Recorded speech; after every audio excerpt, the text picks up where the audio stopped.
Hey, good morning. It's Edna Keep here live with Free Coaching Friday, and today I want to talk about funding your deposit for your first multifamily when you're starting out. Just a question that I got from one of my students recently who's just brand new and making an offer on a building, actually just did, and was worried about being able to fund the deposit.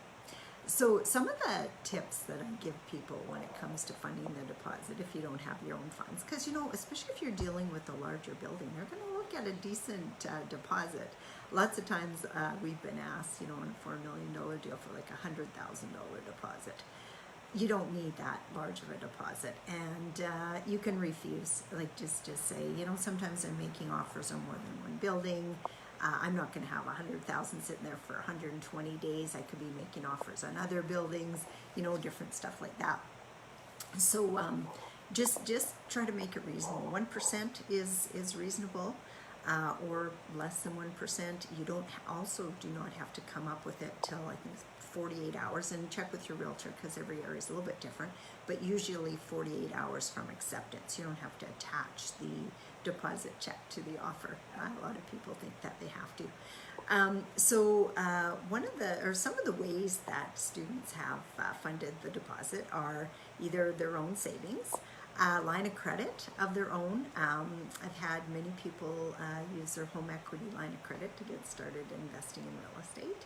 I've had students ask their parents, and a great way to get somebody else to fund it for you is to tell them you'll give them shares in the property, or first crack at the shares of the property once it closes. So that kind of stuff always is good ways to show good faith, and of course let them know that that deposit comes back if they can't, or if you don't close the deal for whatever reason. Many people have had parents or family members fund that purchase. So when we talk about that you can get into real estate with none of your own money, it's none of your own money. It does take money.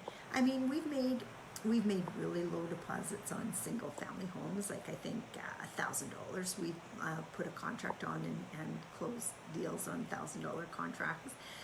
That happens too. Generally, when you get into multifamily, they're looking at a bit more, but 1% is very reasonable. It's also the reason why I teach people to work on getting an acquisition fee on each of their purchases as well, because eventually you're going to run out of your own money if you keep putting money into the deals and getting environmentals and building condition reports and stuff like that on your own. So if you get an acquisition fee, that will help you keep your lights on. So those are some of the ways different students of mine have. I've even had students post in the private mastermind where my students mastermind with each other looking for a partner who could fund the deal. Or I've had partners borrow money and just pay a straight interest rate to somebody who had $20,000-$30,000 sitting in their bank account.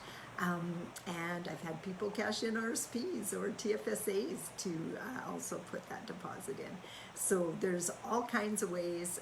I always say don't let money stop you from getting a deal, because money is just in our imagination, if you decide, and that's a key word, if you decide to move ahead with your multifamily, money will come from places you can't even imagine yet. So if you can keep that in mind. I know some of the things that stop my students from moving ahead, and I get this objection all the time. Oh, I can't make an offer on a property. I don't have any investors lined up. Well, a lot of times it takes that decision to make that offer and get moving on that property yourself before the money starts to show up. People don't just hand you money and say, here, go find a deal. You got to present them with something that interests them. And with us, it's always been, we've actually got the deals under contract before we've started looking for joint venture partners on it. So keep that in mind. Our market is the best place to start. Family members, friends have helped lots of my students be able to get their start. And a lot of times it's just in how you talk to them. So if you need my help in learning how to talk to potential investors, reach out to me at edna@ednakeep.com. That's my email address, and then of course my website is ednakeep.com. Those are the kind of things that I can help my students with. So have a really, really good Friday and a great weekend. It's supposed to be beautiful here, so we should get lots of outdoor activity in. And we'll talk to you all on Monday. Bye for now. Oh, John, your mom helped you out on your first one. Lots of parents help. I've seen so many, and lots of parents too, they have the money sitting there, and what are they doing with it? In most cases, it's not even earning an interest rate. So why wouldn't they help out their kids, right? Parents are great first place. Thanks for sharing that, John. You have a good day. Bye for now.